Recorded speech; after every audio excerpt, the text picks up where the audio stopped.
بسم الله الرحمن الرحيم. طه موسى يحييكم في قناة تعليم الشنط الجلدية. طه موسى، وأنا النهاردة في مكان خاص مصنع الجلدية. لقيت في المصنع مكبس حراري.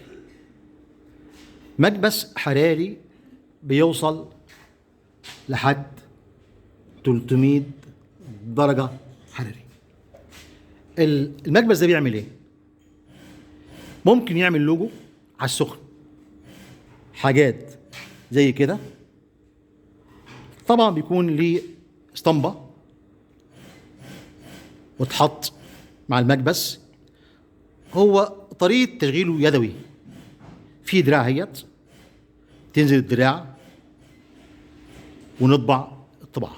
طيب احنا كنا قبل كده قلنا جلد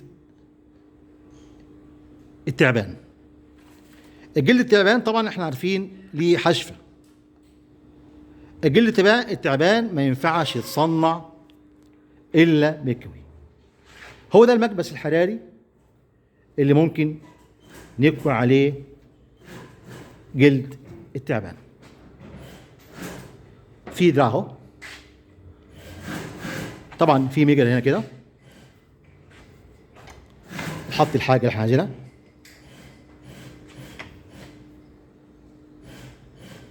يعني دراعي تمام، يتزق الدراع،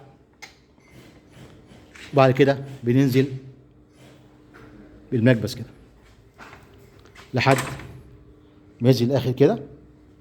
طبعا حسب درجه الحراره وحسب الخامه اللي احنا بنشتغلها بنعمل اللوجو زي ما قلت قبل كده. ده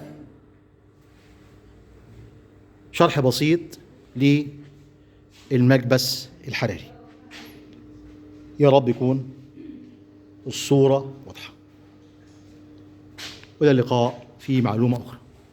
طبعا المكبس حراري اسمه بصمة، طباعات بصمة. اللوجو بيبقى فوق من كده، فوق. طيب كده هنبتدي. اتفضل يا استاذي. كده الوش بتاعنا طبعا في اسطمبة بنظبط بالظبط، وده مكان البصمة أو اللوجو بتاعنا. وبعد كده ندخل المكبس جوه، ضغط للآخر خالص. بعد كده اليد بتاعتنا زي كده شوية كده، ادي قد ايه. وطبعا كده ضغط مدة معينة. مدة زمان قد ايه؟ دقيقتين او اقل يعني حسب درجة الحرارة. درجة الحرارة كام؟ 300، اخره 300 درجة. 300. 25 ثانية مثلا وابتدي ارفع. هنشيل، هنشوف، هنسحب،